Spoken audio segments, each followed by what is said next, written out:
All right, welcome back to another cool tool show and tell. Today, my special guest is Caleb Kraft. Caleb is a former senior editor for Make Magazine and for Hackaday and describes himself as a habitual skill hoarder, a title I think we can all relate to.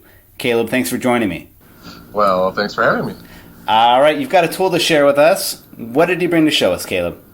Well, I've just been getting into hand engraving lately, like what you see on fancy, like, I don't want to say medieval, but fancy old guns and stuff, that really fine engraving. And I figured I could talk about the engraving tool itself as well as the vise, which I'm not going to pick up and hold in front of the camera right now because it's super heavy, but we can turn the camera whenever the time comes to get into that. All right. Now, what's so special about this engraving tool that you've got? Well, I'm just beginning and just learning, but it's been really fascinating to learn about these and how people use them and what the different tools are that are available out there.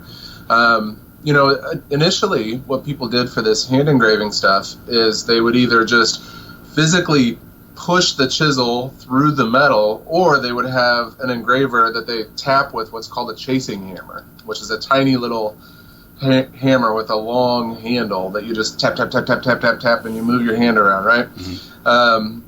But times have changed. Technology has updated us. And now these are pneumatic systems. You hook this up to an air compressor. The air goes in this little nipple here, and there's a piston inside of this that goes back and forth with the air so that you can do the work of the hammer and the chisel with one hand and hold the work in the other hand in the specialized vise.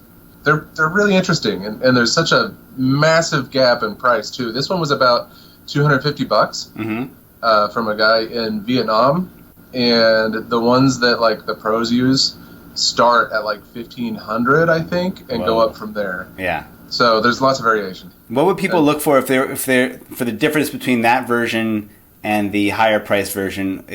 What typically is it? Just a machining? Is it materials? There's a few different styles. So this style is the simplest style you can get that does like for fine engraving. It's a tightly machined cylinder with a little piston that goes in it and a nice handle that goes in your palm that seals it all up. And the way these holes work, it moves back and forth, and I control the amount of air with a foot pedal. Mm-hmm. And it's kind of basic. I don't have like a ton of control, not a ton of adjustability in how this works. Whereas the more expensive ones, like the fancy one that people really covet and they want, is made by a guy, I believe his name is Steve Lindsay. If you go to engravers.com, his fancy one is like $2,000 or $3,000, and it has all the stuff built into it so that depending on how hard you squeeze or push with your palm, that's how hard it actually starts to chisel, instead of it being a less accurate foot pedal. To my untrained eye, it looks almost like a center punch, almost like a pneumatic piston center punch. Yeah. And it really is. And then you have this whole piece on the end slides off, and you can put different tips in for different types of engraving. As far as getting the skill in your head, though, were you looking at other content on YouTube? Was it book learning classes? What got you there? There are classes available. I haven't taken any. I've thought about it, but they're expensive. There's a guy in my town that's a master engraver that does a week-long course. It's $1,000. And you go and you use all his nice equipment, and he teaches you everything, and it's tempting. I may do that if I stick with this. Then again, I may lose interest. What I have been doing is I've been watching YouTube videos by a guy named Sean Hughes. We actually had him in Make Magazine at one point in a small article to show off his coins that he does. But Sean Hughes is obsessed with sharing the craft and teaching people how to do it. And he just has been publishing these videos for years and years of making hobo nickels and making his own engravers. Instead of buying a fancy one like this, he makes one out of a screwdriver, a hollowed out, one of those pen screwdrivers that's hollow on the inside. He'll rip one of those apart and make an engraver out of that. And so I've just been watching tons of his videos to pick up little tips and techniques on how to get the the engraving that I want, and I'm slowly getting there. Cool, good. Well, I definitely recommend if anyone's made it this far in the video that they need to check out your Instagram feed and your Twitter feed and see the videos you posted. Now, one of the stars of those videos, though, is your turntable engraver. I don't even know how to call it, the Vise. Yeah. And I'm gonna make you do it now. You got to show me this Vise, Caleb. Okay. It's called a ball vise, and again, I was being cheap, so I just got the cheapest one. I'll just show you the posture real quick, how you use it, and then we can get closer and actually like look at this thing, because it's kind of a fascinating tool. So here's here's where I work. You hold the vise in one hand, and it looks like you can see there that it spins.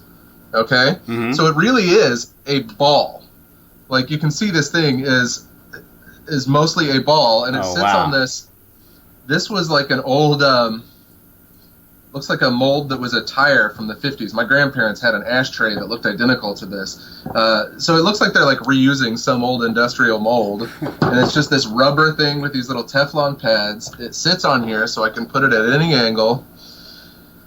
And then these two things here are the vise sides, which open and close using a key, which is just like a giant Allen key that goes in the side here. All right. I'm trying to hold the webcam in one hand while I look at this. So you can see it spins freely. This is the dirt cheap one. Even at dirt cheap, though, they're pretty expensive. This was $120. And then they go up from there. There's different sizes, so I could get like a larger one or a smaller one. And they have all these attachments. So here are the attachments over here. Different kinds of pegs for holding different things in. This is for like holding rings. If you were engraving rings, those would face towards the center, and you clamp your ring in the middle. What I'd love is if we could just get the camera like on something so that it's steady, and then you could show us maybe up close some of the coins that you've engraved, because I think it would be really cool to show those off as part of this video too. Let's look here. We have some engravings. Are those in focus? Yeah, those are perfect. So these are the coins you've been engraving. I like how you have them all on a keychain too. That makes it handy. Yeah. So I mean, these are just blanks I've been practicing on, and they're kind of hard to photograph sometimes, especially if I leave them bright like this one, because you don't get that contrast. But you can kind of see the work there. This is one of my favorites, the skull here. Skull, yeah. And that's easier to see because I rubbed black enamel paint on it, and that goes down into the grooves, and then you rub it off and kind of buff it up, and so then the grooves have black down in them. Last week I did this little Gerber replaceable blade knife with a crow skull holding the screw. That's beautiful. Oh, it's upside down. Yeah, there we go. There you go. And they're kind of hard to film until you move the angles around. A little customization, a little fun. Was that harder to put into the vise because of the shape of it, or was it? Different tool, actually. I could have maybe used pins. I think I tried and it fell out. But I have this stuff. It kind of looks like wax, but what it is it's thermoplastic. Oh, right. You were telling me about that. Yeah. You can actually clamp that in. Here, we'll pop this open real quick. Take this coin out. These pieces come off.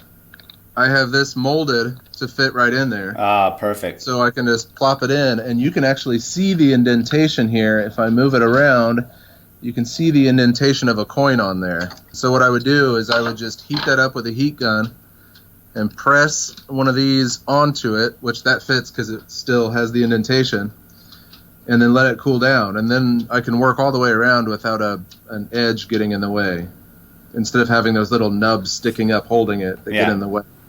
That lets me work all the way around. Some people use a wax of some kind. So that allowed me just to hold this thing. I took the blade out and just slapped it down into that, and it held it nice and firm for me. I don't know if this is true for you or not. This is the first thing I'm thinking of if I'm going to get into a hobby like this, is that my fine motor skill, like hand control, my handwriting is horrible. Is there something in the tools that if you were not otherwise a great artist, you could still accomplish some kind of interesting engravings? I have extremely shaky hands. I don't know why. Just always have. And I've been able to pull off okay stuff, at least. At least for a beginner. And part of it is, when I'm working here, I've got one hand holding the thing, and then the other hand is resting on this surface. So you can see here I've got a finger on it, right? And with that finger on there, I can move the distance of this entire piece. Yeah. And that's smoothed out. So, and most of the time you're not doing that. Most of the time you're just doing little movements like this. Now on top of that, I don't know if it's a psychological thing or what, but I get more detail in my engraving than I do in my drawings, and it could just be that that's what I'm expecting. It could be, I don't know, that I'm taking more time, but I draw and doodle and stuff, and I can't draw as well as I can engrave somehow. I'm glad you were able to speak to that, because for me it is something about the tool sometimes, and the challenge of using the tool lends itself to a certain switch in your mind. It's almost like if you're trying to draw something on an Etch-a-Sketch, you accept that it's a different challenge than if you just got a blank sheet of paper out in front of you. I mean, it's a completely different movement. When you're drawing, you have your surface and you're doing this. Right. When you're engraving, it's both hands working together and you're doing this, and when you're drawing, you're just looking at it. When you're engraving, you got something like this on, and you are like, oh, the light's too bright. So you have something like this on, and you're like maybe this far away from it. Yeah. So you're looking like you're making changes at like 1/8 of a millimeter at a time, whereas when I'm drawing, it's broad. Yeah. I don't know. Total different mindset. Yeah. Perfect. Hey, Caleb, I'm going to wrap it up here. You've been a great guest, and I really am excited to check out these tools. And you can find Caleb's tool recommendations, his all of his Instagram and his Twitter and all of his social media stuff down here in the description. And you can find thousands of reader-recommended tools like these at cool-tools.org.